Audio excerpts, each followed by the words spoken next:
Okay, hello everybody. Welcome to Korean Atlanta Mentorship.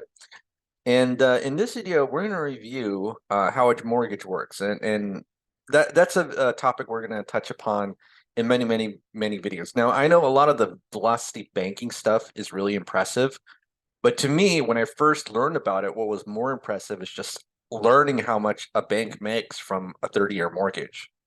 And in fact, I think that's like the number one reason why so many people regret their decision buying because they're struggling, they're paying too much, and they can't figure out what's happening. So right here, if I type in Google what percentage of home buyers regret their decision to buy, it says right here on the top that 93% of home buyers said they have regrets about purchasing home in 2023, right? 90, more than 90%. If you have a factory and more than like 10 to 20 or even like 5% of the widgets are failing when they go out to the consumer, that would be like cause a panic in that factory. Like what's going on? What's happening with their quality control, right? But in the world of real estate, if you sell a home or you buy a home and 90% of those people regret buying, that's okay because it just seems like an everyday occurrence, right? So let me just pull out this cheat sheet about how 30-year mortgages works. And so you get quoted interest rate. Congratulations, you qualify for 3%, 5%, 7% mortgage rate. And mortgage rates nowadays are 7%. And so, but the trick is you have to know that a 3% mortgage for a 10-year loan or a 15-year loan is different from a 30-year loan. So this is what I call the 30-year mortgage rate cheat sheet. So this is like if you know this in the back of your head, you can figure out what you're paying for. And they actually disclose this in the paperwork because by law they have to disclose it, right? It's just that nobody really looks at the paperwork and they just sign without really looking at what they're signing at because they're so infatuated by this low number and the monthly payment. Okay. So 3% at 30 years is a 50% total interest that you're paying for the loan. 5.4% at 30 years is actually around 100% interest for the loan, and 9.4% is about 200% interest for the loan. Okay. And the way that you can easily just calculate this is just by doing either a Google search on maybe like a mortgage amortization calculator, or you can just download a free one at mortgagecalculator.org and then just load it up in Microsoft Excel. If you don't have Microsoft Excel desktop version, you can get the live version, the live.com version for free. You just have to register an account and they'll let you use Microsoft Excel for free.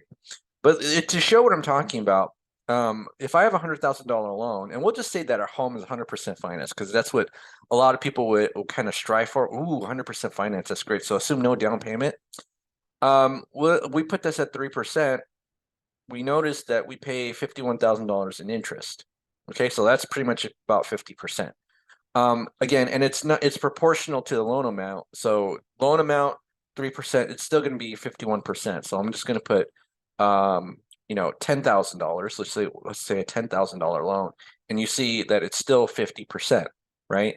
I put $500,000. You see it's still 50%.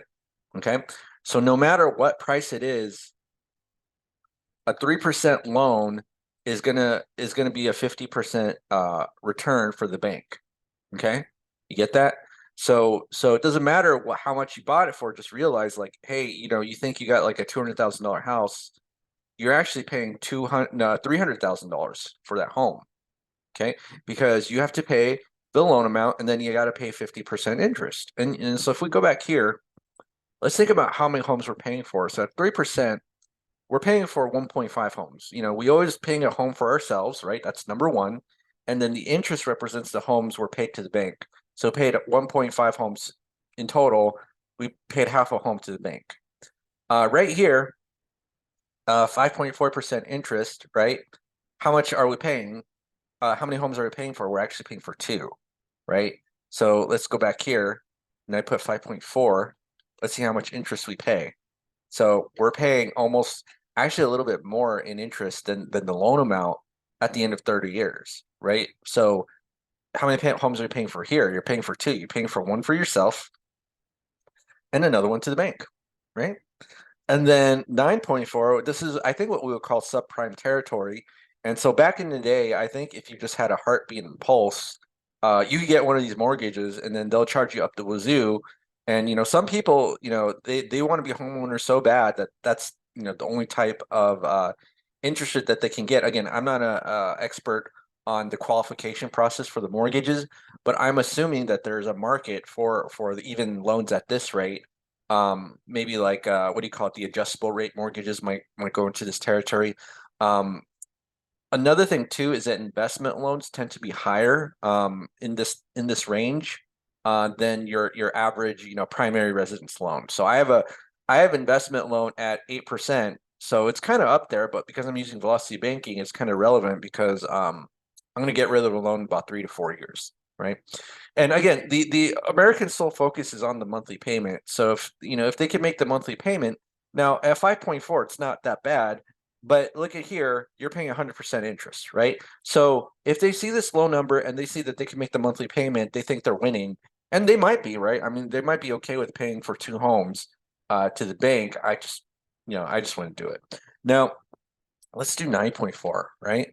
So you kind of see the effect of uh, playing around with the interest rate here at 30 years. So you see $200,000 and it's $400,000 here. So you could see how insane what return the bank would make at a 9.4% interest rate. In fact, I remember like there was a dude who made $1 billion by doing subprime loans at kind of like these rates for cars, and that's how he became like a billionaire, a cajillionaire, in a state like Michigan or something like that. And so, after watching this or after learning about this, I was like, why would I ever want to be a landlord? I just want to be the bank. You know what I'm saying? But I'm a landlord right now, but maybe I'll transition into just figuring out how to be a bank, so I can make this guaranteed rate of return, assuming that the consumer does what they're supposed to do, which is keep making monthly payments. And the beauty of being a bank is, let's say, you give you grant home ownership to the consumer, right? And so if something breaks in that house, you don't have to do anything if you're the bank because the homeowner has to do something about it. But the homeowner just keeps making payments to you. So that's why it's great. It's probably better to be a bank than a landlord. Because if you're a landlord and you own the property and you have a rental house, something breaks, then you got to spend your money to fix it, right? And then you probably have a mortgage on that property too, so you got to pay the bank anyways. So there's a saying that I've heard before, like be the bank, not the landlord. And it's like, man, I gotta that's what I gotta do. I gotta stop being a landlord and be a bank. But if I figure out how, I'll let you all know. But I'm still a landlord right now.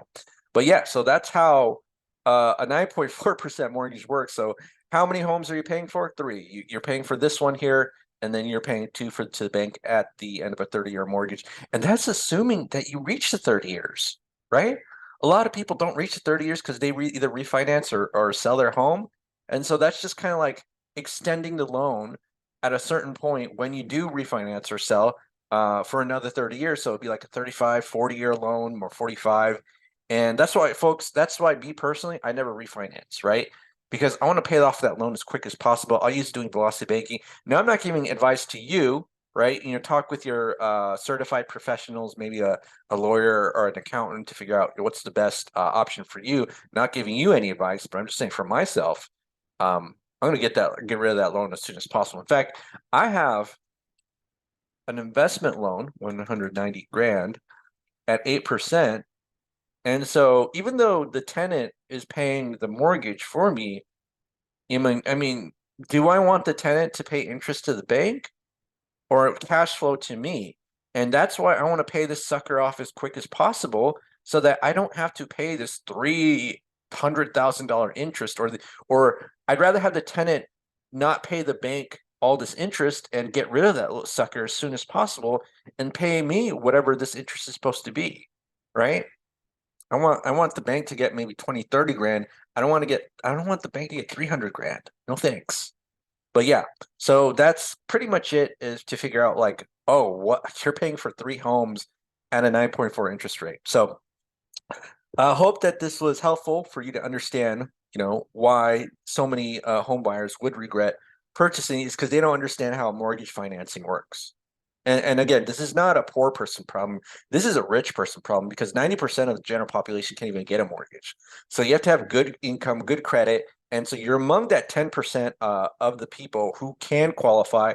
And then, just because you make more money and have good credit, you're just broker at higher levels, right? Okay. So this is Korean Atlanta Mentorship. If you have any questions, comments below. If you're interested in joining our group, go ahead and click the Google form link below. And also, you can email us by going to the About section of the YouTube channel and getting our email address there. Have a great day, and we will speak next time.